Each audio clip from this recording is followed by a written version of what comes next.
My name is Dominique. I own Cree-ative Eats.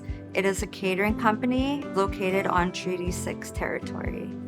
I like to make food that no one's made yet with an Indigenous twist to it. My favorite thing to make is fried bannock. When people try the bannock, they're like so satisfied with it. I've heard people tell me, oh, this tastes like my mushums bannock because it's very traditional. That's what makes me unique, is because it brings back that old school style that people remember. It just makes me so happy. That's why I keep doing what I'm doing. I heard about Business Link through a friend. With the business plan that Business Link has helped me make, I plan to use the resources to apply for funding and grants, trying to get my name out there more.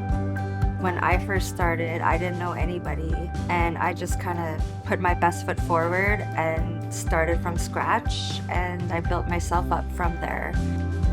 I envision my business making a difference in the community is to employ more Indigenous youth, be a role model for other Indigenous women who want to start a business of their own.